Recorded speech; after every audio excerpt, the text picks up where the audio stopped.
Retracing.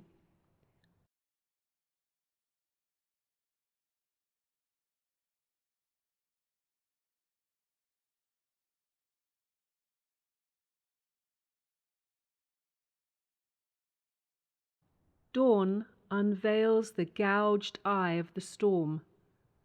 Rooms wrenched away, bitten off by jaws of rock and water.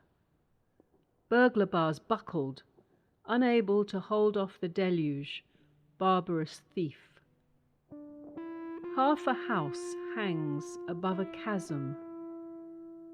Net curtains flutter at French windows in a room with no floor. A white door opens onto the sky. The walls that made it once the entrance to a home are smooth, brown-painted squares on the rubble meters below. An ottoman rests perfectly level on the grass, the corner of a throw untucked. Cushions scattered among boulders, clothes and crockery strewn as if the mudslide dropped them there in its rush to join the water. All energy is focused on the descent. Clambering, clutching, through the fence, past the car that sailed down the drive in the night and blocked the torrent, saving the neighbours. The rotary washing line stands straight and white, unscathed by the storm that stole all the clothes it ever dried and two of the people who wore them. How could that be? Climbing over debris, slipping on sandbanks, pounding sticks into clay to test its stability. Gazing up again at the broken house, the ravine that was a road. Imagining how the sky emptied onto the hillside, how the relentless rain found fissures, brook-blocked drains, raced down eroded banks, unearthed foundations, funneled its might into a cataclysm. Now the sky is bright and silent.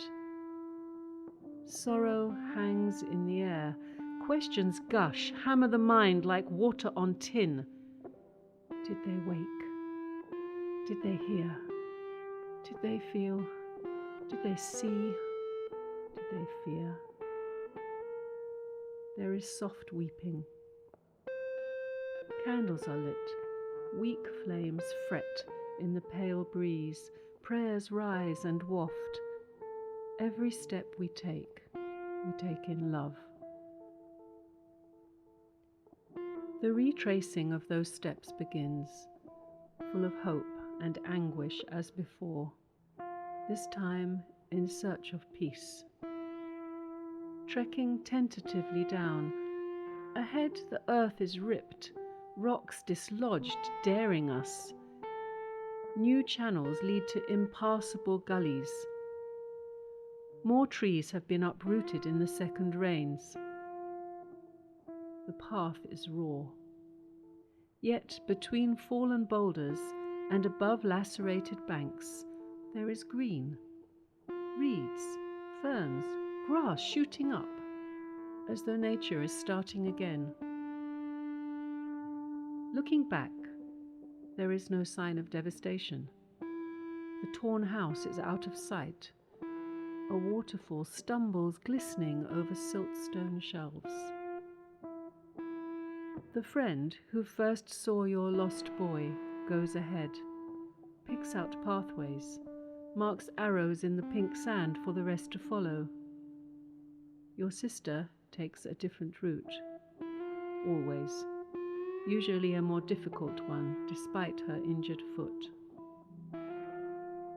The shell of a car is a landmark, carried and cast away like flotsam. Clothes, books, kitchen utensils, files. Your sister-in-law is compelled to look. There is an impulse to gather in, not to abandon traces. She picks up a striped dress from the sand.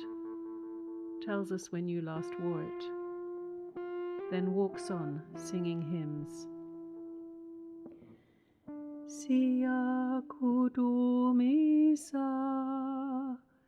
sia kudumisa, sia kudumisa. We glorify your name. Voices blend and drift. There are moments of laughter, the awkwardness of an urgent pee break dissipated by someone calling that they can see another waterfall. The bend in the river, where your child's book and sandal were found. It is unfamiliar now. The water has carved a wider bed. Part of the bank has broken away. The path up to the road is framed with red-hot pokers, flaming like a field of votive candles. The next landmark is a broken pipe, spewing sewage onto the rocks. It pools and spills in a fast-flowing stream. The only way to cross is by dropping rocks as stepping stones, bending close to the stench to stop the slime splashing up. No one hesitates.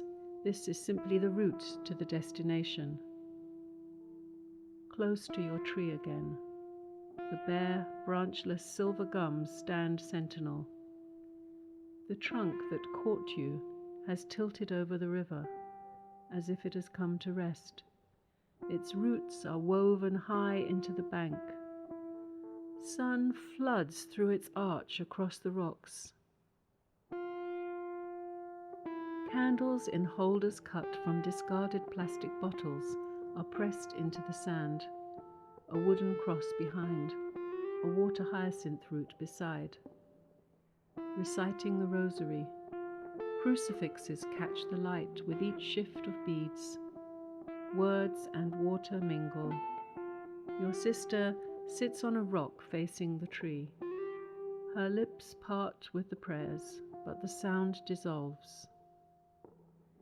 Boots wade into the shallow river. Hands reach up and nail the little cross to the exposed roots of the tree.